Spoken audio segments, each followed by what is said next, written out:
판매를 위한 양주 상자가 가득 쌓인 사무공간 바닥이 물로 흥건합니다.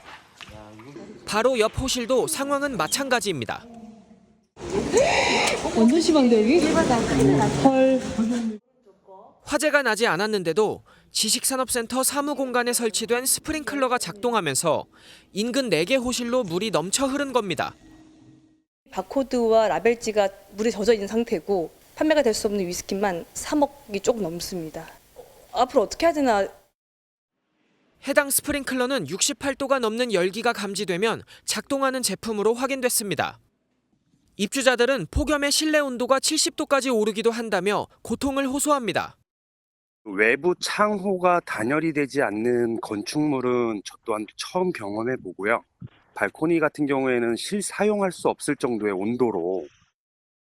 스프링클러가 작동한 사무실입니다. 5분간 실내 온도를 측정해보니 50도에 육박합니다. 비정상적인 실내 온도지만 건축 허가를 내준 고양시청은 위법 사항이 없다고 설명합니다. 로이 복층유리를 써야 된다고 정해져 있는 사항은 아니기 때문에 에너지 설계를 충족을 해서 복층유리를 사용을 하신 것 같아요. 이런 가운데 건물 설계를 한 시행사마저 사후 수습에 미온적인 상황이어서 애꿎게 피해를 본 소상공인들은 하소연할 곳조차 찾지 못하고 있습니다.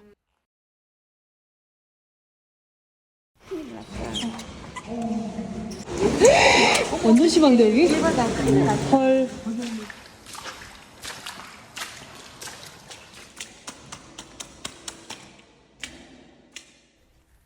아니, 저 뭐 수도관 파열됐는지 모르겠지만 저 물이 흥건한 거랑 최진봉 교수님, 예. 무더위랑 무슨 상관이에요? 지금? 왜냐하면 저 스프링쿨러가 작동해서 물이 저렇게 떨어진 거거든요. 진짜예요? 예. 그런데 그 스프링쿨러를 작동했던 원인이 폭염이었습니다. 진짜예요? 그래서 문제가 된 거예요, 지금. 어머나? 지금 말씀하신 것처럼 이게 모든 건물에 이런 일을 겪은 건 아니고요. 네. 몇몇 건물에서 이런 일이 벌어졌는데 네. 폭염 때문에 건물 단열이 제대로 안 됐나 봐요. 그러다 보니까 실내의 온도가 막 올라간 거예요. 네. 그러니까 건물을 잘 단열을 했으면 에어컨 틀고 이러면 좀 식혀지잖아요. 아. 근데 아마 그게 작동이 안 된 건지 아니면 복도에서 그런지 모르겠지만 네. 이게 점점 온도가 올라가서 보통 스프링쿨러 같은 경우에 설치된 거예요. 물론 불이 나면 연기나 아니면 화염으로도 작동을 하지만 네. 몇 도 이상의 온도가 되면 작동을 하게 해놨대요. 아, 스프링클러가요? 예, 어머. 그래서 68도가 넘어가면 열기가 나오면 작동하게 돼 있다는 거예요. 어허. 그래서 순간적으로 68도가 넘었고 그래서 스프링클러가 작동하게 된 거예요. 어머나? 그래서 4개 호실에 침수가 일어났고요. 네. 이게 입주자들은 단열이 제대로 안 돼서 한낮에도 실내 온도가요. 네. 보통 최고 70도까지 올라간대요. 저 건물이. 어머, 세상에. 그래서 얼마나 덥게 힘들게 일하는지를 보여주는 하나의 상징적인 사건이었습니다. 야, 근데요. 지금 믿기지가 않아요. 그런데 저게 물이 흥건한데 에이, 그냥 물 퍼내고 말지. 이 정도에 그친 게 아니라 정말 피해가 만만치 않았다는데요. 얘기 들어보시고 이어가 보도록 하겠습니다. 처음에는 제가 그 얘기를 듣고 왔을 때는 좀 많이 충격적이어가지고 앞으로 어떻게 해야 되나 저도 막막했었어요. 이미 바코드와 라벨지가 물에 젖어 있는 상태고 병은 괜찮겠지만 이 상태로 판매를 할 곳도 없어요. 해서도 안 되는 거고. 판매가 될 수 없는 주류만 3억이 조금 넘습니다. 저는 이곳에서 살 수도 없고 답답하고 너무나도 힘들고 괴로워요. 일도 할 수가 없어요. 외부 창호가 단열이 되지 않는 건축물은 저 또한 처음 경험해 보고요. 발코니 같은 경우에는 실사용할 수 없을 정도의 온도로.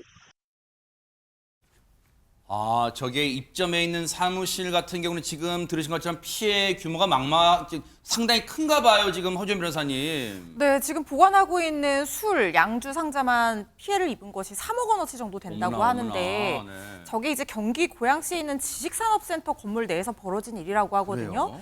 그런데 제가 좀 이상한 부분은 건물에서 스프링쿨러가 작동이 될 정도라고 하면 지금 물건도 물건이지만 사람이 저 안에서 과연 업무를 볼 수 있는 환경인가 이런 생각이 들어요. 그런데 이 건물 내에 부착된 창호 관련 안내사항을 봤더니 네. 단열 창호다라고 안내가 붙어 있었다는 어머나? 거예요. 그렇다면 단열이 충분히 되고 에어컨이 써있네요. 있었다라고 하면 본 창호는 단열 창호로서 써있네요. 진짜 암문적이네요. 그렇죠. 발코니 창호를 단열이 되는 유리로 사용을 했는 게 맞다라고 하면 안에서 에어컨을 틀면 저렇게까지 실내 온도가 올라갈 리가 없는데 그러네요. 이 부분이 좀 이상하다는 생각이 들고요. 어허. 특히 지식산업센터는 그 특성상 한 가지 단일 업종만 입장하는 것이 아니라 정보통신업, 제조업, 건설기계업 다양한 업종들이 입장을 하고 장비도 많이 돌리잖아요.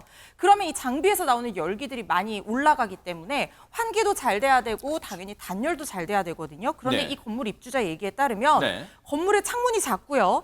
단열이 거의 되지 않고요. 환기 시설도 부족한 것이 통풍구가 아예 없고 어머나. 천정 에어컨 하나 달려 있고 그리고 발코니 창문 작은 게 있는 게 다라는 거예요. 아이고. 굉장히 악조건인 건물이다라고 표현할 정도로 지금 이 건물이 제대로 된 기능을 다 할 수 있는 상황인지 의문입니다. 저 사태가 벌어진 이후에 우리 취재 기자가 현장 가서 온도계로 측정해서 앞서 화면 보셨죠? 순식간에 40도를 훌쩍 넘기는 거 수치상 보셨잖아요. 근데 입주민들, 저 입주에 계신 분들 얘기는 70도까지 육박했다는 거, 실제 그러니까 스프링클러 작동시켰다는 거 아니겠어요? 순식간에 48도까지 도달했어요. 대박 사건. 그런데 여러분 생각해보세요. 실내 온도가 70도를 넘긴다? 70도 도달한다? 이 말이 됩니까? 그런데 과연 누가 봐도 비정상적인 실내 온도. 그럼 이 건물이 어떻게 허가를 받았을까요? 시청 측 얘기 들어보시고 이어가 보도록 하겠습니다. 로이 복층 유리를 써야 된다고 그 정해져 있는 사항은 아니기 때문에 에너지 설계를 충족을 해서 복층 유리를 사용을 하신 것 같아요. 이 말인즉슨 최진영 변호사님, 허가를 내줄 때는 크게 뭔가 위반된 사항이 없어서 뭐 이런 거예요 지금? 이게 거의 뭐 태양을 상대로 손해배상 청구해야 되는 이런 상황이 된 것 같은데, 결국 건축 허가를 내준 고양시 같은 경우에는 건축법이라든가 그 자체의 위법은 없다라고 얘기를 합니다. 하지만 제가 누굽니까? 변호사니까. 그렇죠. 이 사안은 소송하면 이길 가능성이 큽니다. 그래요? 건물을 분양한 시행사를 상대로 해서 소송을 승소할 가능성이 큰 것 같은데요. 네.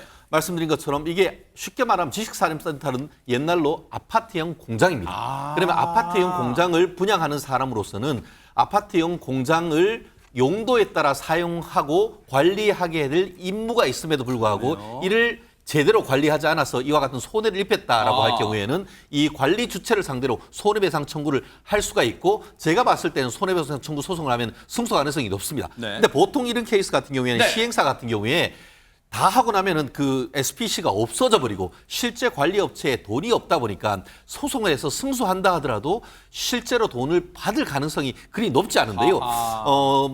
주위에 계시는 법조인들을 찾아가셔가지고 이 소상공인 피해자분들이 반드시 법률 상담 받아볼 것을 저는 강력히 추천드리고 싶습니다. 그러니까요. 지금 피해 규모가 비단 지금 인터뷰하신 그 업체만 있는 건 아닐 것 같아요. 과연 어떻게 이 문제가 흘러갈지 차분하게 지켜보도록 하겠습니다.